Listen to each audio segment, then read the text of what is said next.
Bien-aimés frères et sœurs en Jésus, la grâce, la paix et la miséricorde nous sont données de la part de Dieu le Père et de Jésus-Christ, son Fils, notre Sauveur. Amen. Pour notre méditation de ce jour, nous lisons dans le livre des Psaumes, le 119, le verset 113. Pardon, mais avant la lecture, nous chantons à la gloire de Dieu, le 533. Pardon. Le 548. Ô peuple fidèle, Jésus vous appelle. Ô peuple fidèle, Jésus vous appelle, venez, triomphant joyeux, venez en ces lieux. Ô peuple fidèle, venez voir le roi des cieux, que votre amour l'implore, que votre foi l'adore, et qu'elle chante encore ce don précieux. Oui, Seigneur,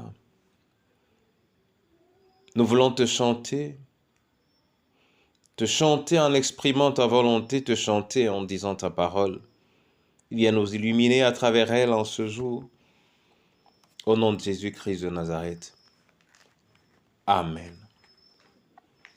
Proverbe 119, le verset 113. Là, il est écrit,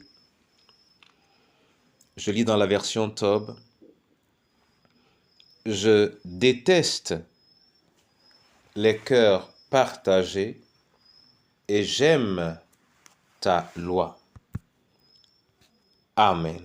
Frères et sœurs dans le Seigneur, le psaume 119 a pour but d'exalter la loi, la parole. Et la loi de Dieu, c'est sa parole. La parole, c'est la loi. Et la loi, c'est le chemin par lequel l'homme doit marcher pour avoir accès au bonheur, pour en fait être dans le bonheur. Et lorsque le psalmiste dit ici, je déteste les cœurs partagés, c'est-à-dire les opinions des hommes, les idées des hommes, mais j'aime ta loi, c'est-à-dire j'aime la loi de Dieu. Face à une situation, je ne m'interroge pas en rapport avec tous les raisonnements des hommes, mais je recherche la pensée de Dieu, je recherche la volonté de Dieu. Et c'est dans la volonté de Dieu que je m'épanouis.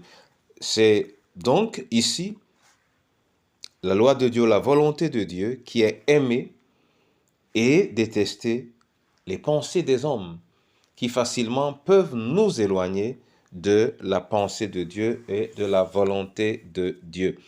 Mon frère et ma sœur, même si je peux admettre qu'il y a des situations où cerner la volonté de Dieu peut être difficile, avec l'aide de la parole, généralement nous pouvons reconnaître ce que Dieu attend de nous. Et même lorsque nous ne sommes pas certains, il faut rechercher dans la prière à ce qu'il révèle ses intentions à notre égard pour que nous marchions dans l'obéissance.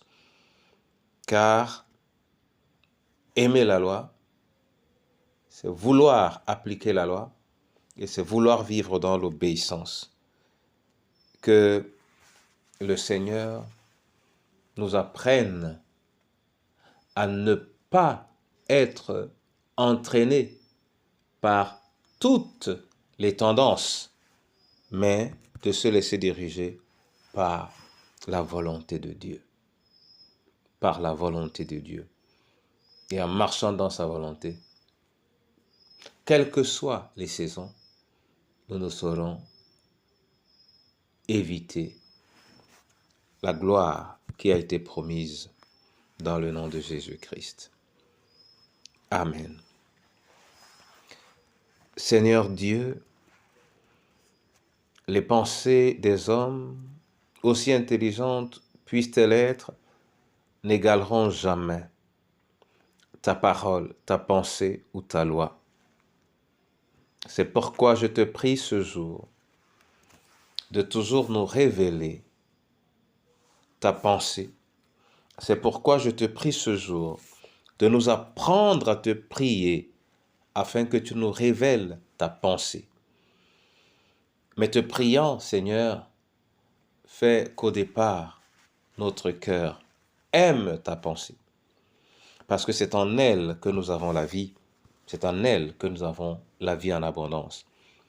Viens donc, Seigneur, nous accorder la grâce de te donner dans ta parole, dans ta loi, dans ta pensée, la première place dans nos vies. Je veux te prier pour le veuf, la veuve et l'orphelin.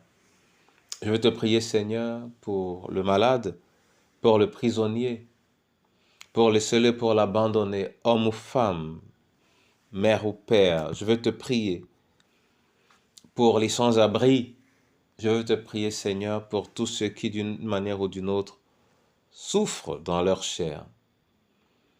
Prends soin des différentes familles et particulièrement, Seigneur, de ton Église en cette saison, afin qu'elle revienne à ta loi, afin qu'elle revienne à ta parole, afin qu'elle revienne à ton esprit et qu'elle vive par lui, au nom de Jésus-Christ de Nazareth. Bénis ton peuple pour ce jour.